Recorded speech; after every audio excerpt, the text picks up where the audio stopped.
Jake, after 17 years, we're eliminating your position.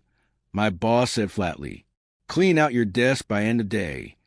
My name's Jake Wilson, 54, and until that Monday morning, I was a senior systems analyst at Meridian Technologies in Columbus, Ohio. For almost 2 decades, I've been the backbone of IT, from dial-up days to cloud migration. 3 CEOs came and went while I trained new hires, recovered lost files, worked weekends and holidays, never asking for a promotion or pat on the back. So when Daniel called me in with Vanessa from HR already seated, I knew the air had shifted weeks ago. I understand, I said and walked out. No anger, no pleading, just quiet acknowledgement. At my desk, younger employees glanced at me, then back at their screens. Most were coders I trained, but none truly understood the older systems or the custom software I'd written. I packed my things. Family photo, mug my son made, the cactus that survived 17 years under fluorescent light. Bethany from marketing stopped by, concern on her face. Jake, this is ridiculous. You practically built this place. I shrugged. It's fine. It wasn't fine, but I wouldn't make a scene. As I left, Daniel watched from his office door.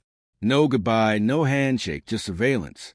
What none of them noticed was that I'd become critical, not for brilliance, but thoroughness. I'd built audit protocols years ago and kept off-site copies. In my car, I looked back at the 12-story building where I'd spent most of my adult life. My badge had been renewed 16 times. I started the engine. They had no idea Wednesday would be fun. I'd been with Meridian since it was 2 floors in a business park. Back then, my daughter Olivia was in kindergarten. Now she was finishing grad school. The company grew and I grew with it, turning down better offers out of loyalty. My wife Andrea joked the servers were my second family, and she wasn't wrong. Daniel became my boss 5 years ago, a young MBA with buzzwords, streamlining efficiency, digital transformation. He called us IT resources, not people. I tried to explain our systems, but he looked right past me. 6 months ago, he brought in consultant Jason Phillips, Stanford degree, polished suit. Soon after, my access was quietly reduced. I noticed, documented, and stayed silent.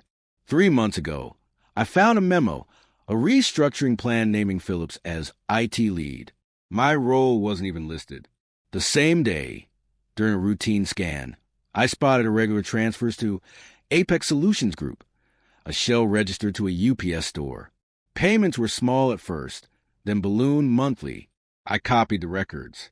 Sometimes the quiet man sees everything because others think he sees nothing. The morning after I was fired, I sat in my home office. Andrea set coffee beside me, wordless as always when I needed space. After she left, I unlocked a drawer and pulled a flash drive. Years ago, I'd argued for secure off-site backups during an insider threat case. Legal signed off, then forgot. Plugging it in, I reviewed files, emails, meeting notes, financial records. Nearly $1.8 million had flowed to Apex over 18 months. The approvals traced back to our CFO, Brian Wilcox. The company address listed Apex's owner as Thomas Wilcox, Brian's brother-in-law. Inflated payments on legitimate licenses, siphoning millions. Not anger. Something colder settled in me. I'd been the steady hand for 17 years. They discarded me like outdated hardware. Now I knew why. A text buzzed from Stephen, a junior I'd mentored. Sorry about yesterday. Total BS. Phillips already moved into your office. I didn't reply. The pieces fit. Daniel and Brian needed me gone. They thought the evidence would vanish with me. I drafted an email to the board, then deleted it.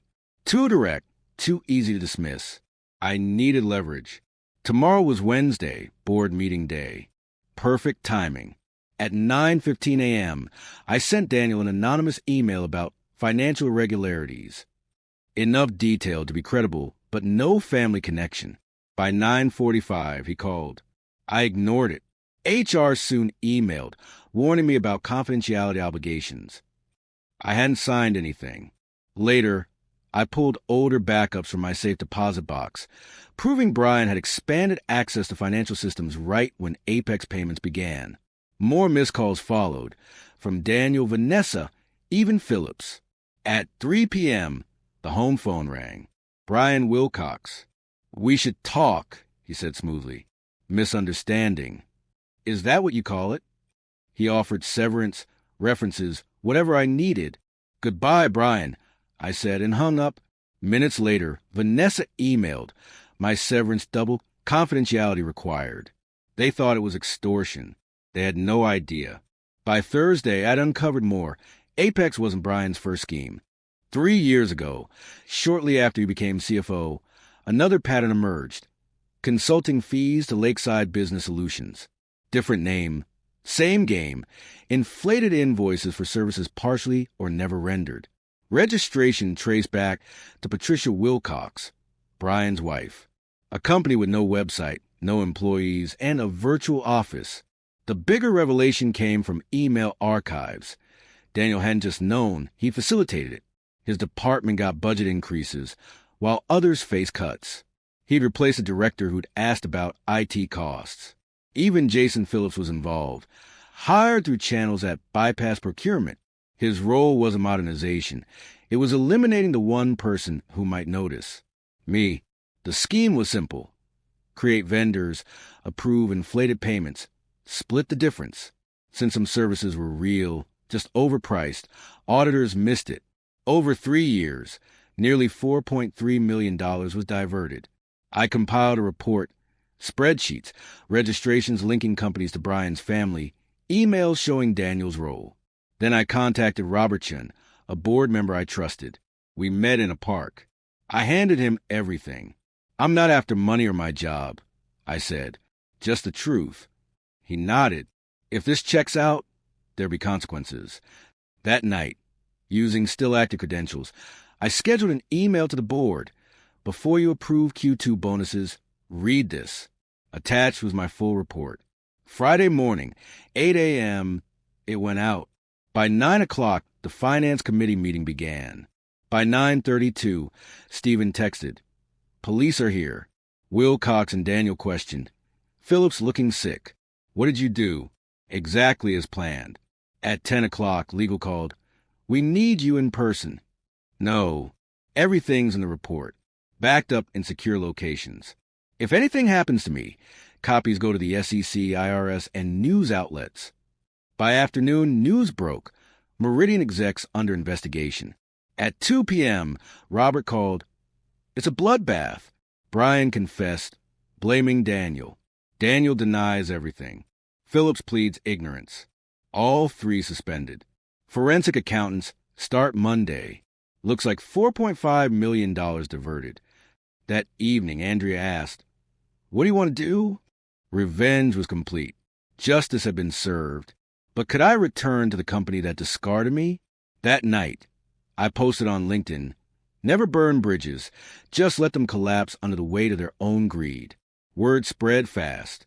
Monday, I walked into HQ in a suit. Security greeted me with respect. In the boardroom, the CEO said, "The fraud is worse than expected. $5.2 million.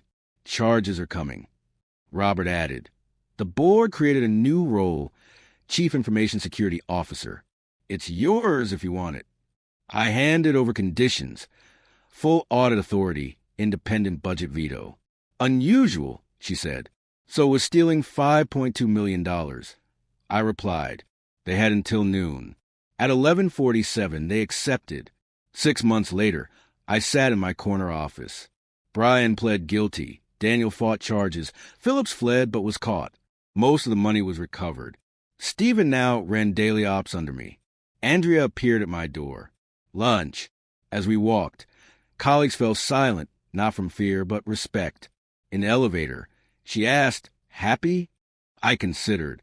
The anger was gone. What remained was satisfaction. Completion. "I'm good," I said. Outside, the October sun warmed us. Robert's text came. Budget increase approved. Unanimous. Andrea noticed my smile. "What is it?" "Nothing," I said. "Just thinking about bridges. Some collapse. Others, once rebuilt, are stronger than before.